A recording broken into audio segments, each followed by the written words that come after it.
اعوذ باللہ من الشیطان الرجیم بسم اللہ الرحمن الرحیم۔ آج سبق نمبر 4 اس میں پہلی چیز یہ ہے کہ اس سبق کو رواں پڑھیں۔ کیسے پڑھیں؟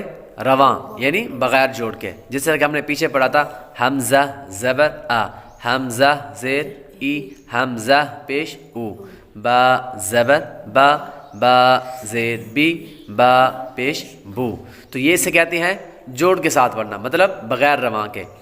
اب سبق نمبر 4 میں اس سبق کو پہلی چیز یہ ہے کہ اس سبق کو ہم نے رواں پڑھنا ہے۔ کیسے پڑھنا ہے؟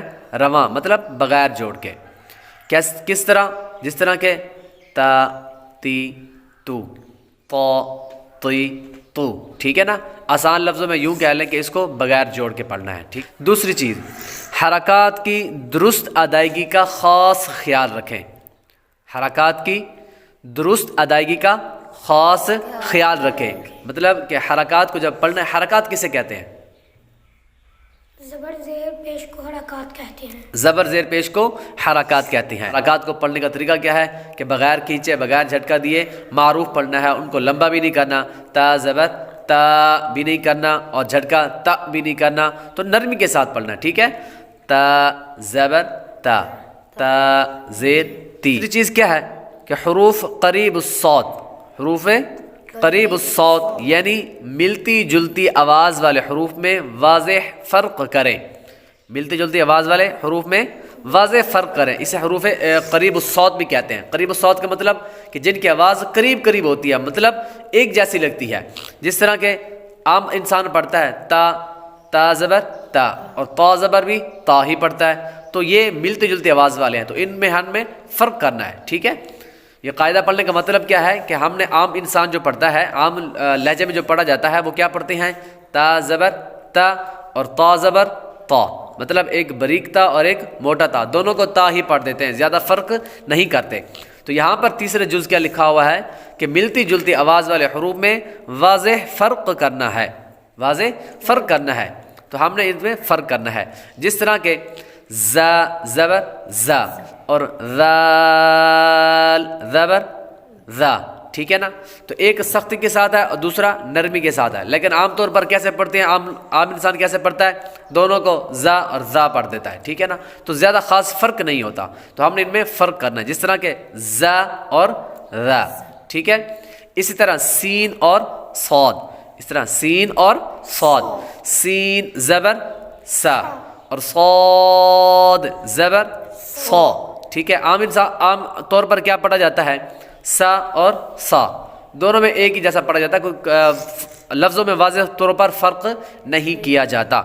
تو اس لیے کہا جا رہا ہے کہ حروف قریب الصوت یعنی ملتی جلتی آواز والے حروف میں واضح فرق کرنا ہے، جو باریک ہے اس کو باریک ہی پڑھنا ہے، جو موٹا ہے اس کو موٹا ہی پڑھنا ہے۔ اسی طرح دال اور ضاد، اس طرح کاف اور قاف، ان سب میں فرق کرنا، اس طرح ہا اور ہا۔ آگے جز نمبر 4، حروف قریب الصوت 16 ہیں۔ حروف قریب الصوت کتنے ہیں؟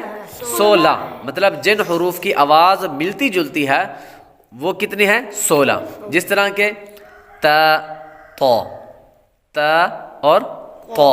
کیسے کہ جب ان پر حرکات دے کر پڑھیں گے تب ان کی آواز ملتی جلتی ہوئی معلوم ہوتی ہے، جس طرح کہ ہم نے پہلے بیان کیا، تا زبر تا اور تو زبر تو۔ جب ان میں خاص باریک اور موٹے کا فرق نہیں کریں گے تو دونوں کو تا ہی پڑھا جاتا ہے، عام طور پر انسان اس کو تا ہی پڑھتا ہے، تو ہم نے ان میں فرق کرنا ہے، تا اور تو، ٹھیک ہے؟ آگے زا ذال وا، ٹھیک ہے؟ ان 3 حروف میں بھی فرق کرنا ہے، ان 3 حروف کی آواز تقریباً ایک جیسی نکلتی ہے جب عام طور پر پڑھا جاتا ہے، لیکن ہم نے ان میں فرق کرنا ہے۔ کیسے؟ زا زبر زا، زا زبر زا اور ذال زبر ذا، ٹھیک ہے؟ اس کو سختی کے ساتھ اور اس کو نرمی کے ساتھ، اور اسی طرح وا زبر وا، ٹھیک ہے؟ آگے سا سین صاد، ٹھیک ہے؟ ان 3 حروف کے میں جب حرکات ہوتی ہے تو حرکات کی وجہ سے ان کی آواز بھی تقریباً ایک جیسی نکلتی ہے، لیکن ہم نے ان کے اندر فرق واضح کرنا ہے. جس طرح کہ سا زبر سا، ٹھیک ہے، سین زبر سا، ٹھیک ہے، صاد زبر صا، اور اسی طرح دال اور ضاد، ٹھیک ہے. جب ان پر اب دونوں حروف الگ الگ ہیں، لیکن جب ان پر زبر آتی ہے یا ان پر حرکات آتی ہے یا زیر آتی ہے یا پیش آتا ہے، کوئی بھی چیز آتی ہے، تو تب ان کی آواز تقریباً ایک جیسے نکلتی ہے. تو ہم نے ان کے اندر فرق کرنا ہے. جس طرح کہ دال زبر دا، ٹھیک ہے، اور ضاد زبر ضا، اس کو دا نہیں پڑھنا، اور دا پڑھیں گے تو دا اور دا کوئی خاص فرق نہیں رہے گا. تو ہم نے ان کو خاص ان کا فرق جو ہے وہ واضح کرنا ہے.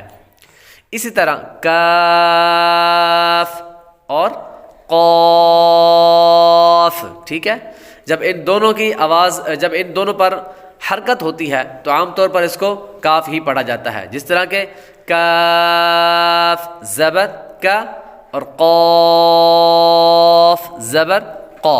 تو ہم نے فرق کرنا ہے کہ ایک باریک اور دوسرا موٹا ہے. اور آگے ہا اور ہا، ان دونوں کے اندر بھی ہم نے فرق کرنا ہے. ہا زبر ہا اور ہا زبر ہا، ٹھیک ہے.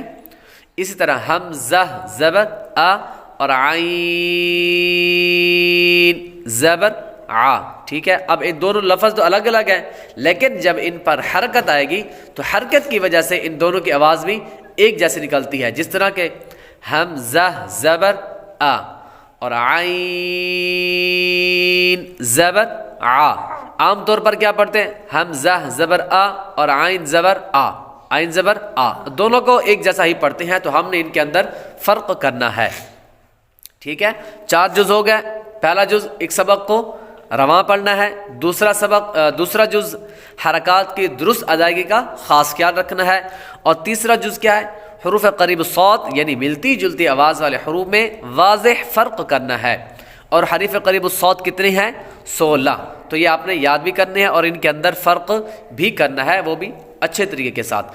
تو انشاءاللہ تعالی کل اس کی مشق بھی کریں گے.